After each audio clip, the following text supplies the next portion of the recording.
I'm Jeff, and this is Game Daddy, game reviews meant to help gamer parents decide what kind of games are good for them to play while juggling the life of being a parent. LEGO Worlds is an early access game that has been open to purchase on Steam since June of 2015. This open world exploration game features procedurally generated landscapes and tons of collection gameplay. The first time I played LEGO Worlds was when it first came out, and it was pretty underwhelming. Now that Update 5 is out, I gave it another shot and found the game to be a lot more palatable.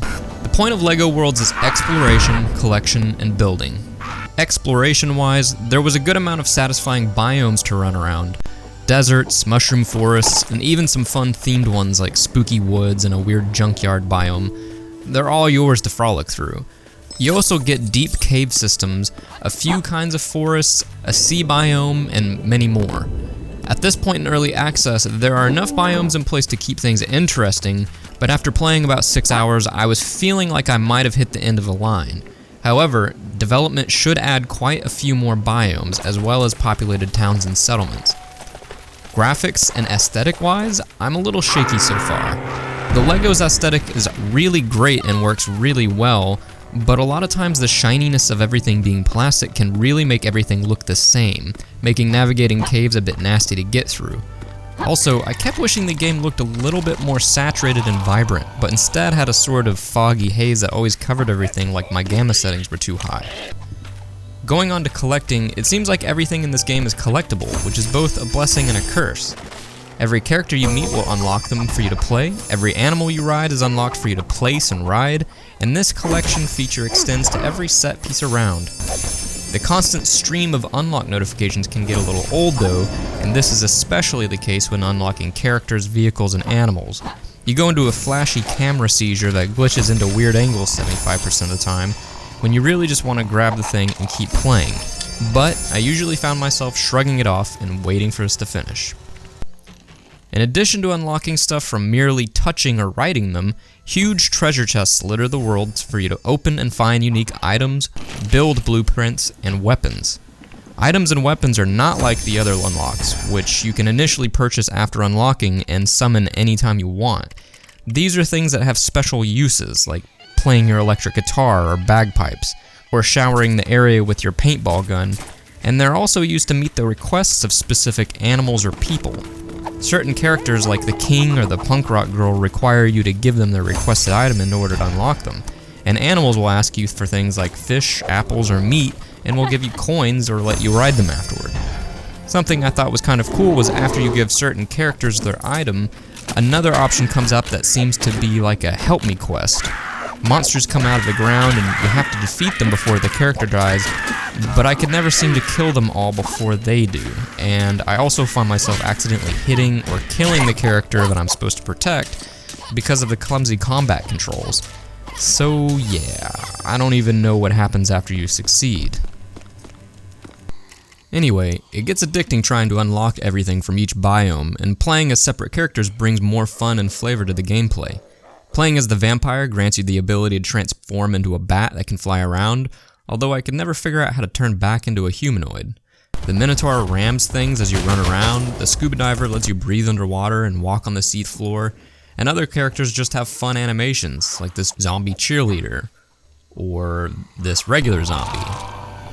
It's all a lot of fun once you get to play around with more and more characters.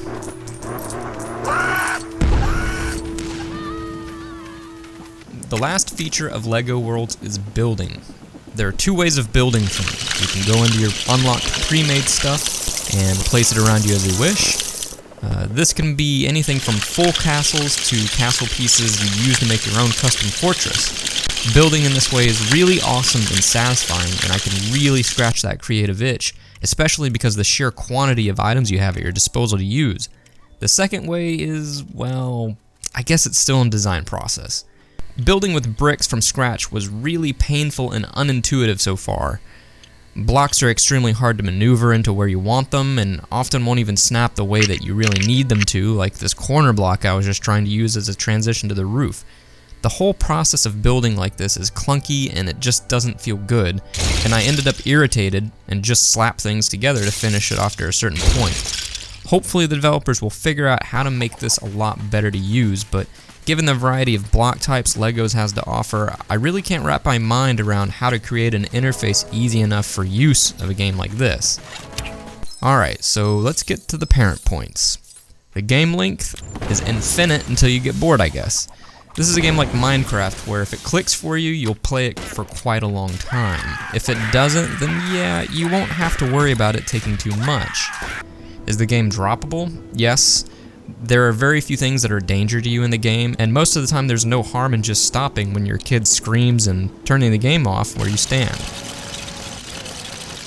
Is it kid-friendly? Extremely.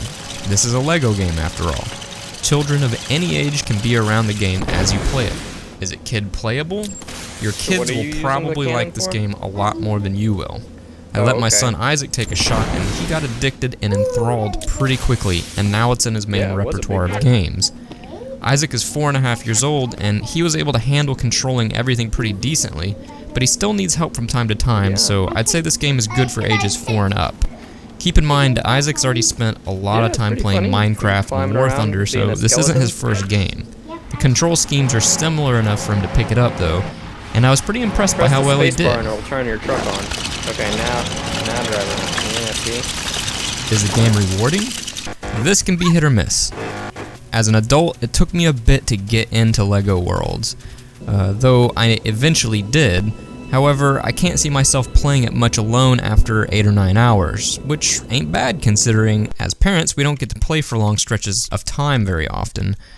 Multiplayer is planned to come out, and when it does, I think it'll be a lot of fun playing with or against groups of other people online, so there's a lot of potential there.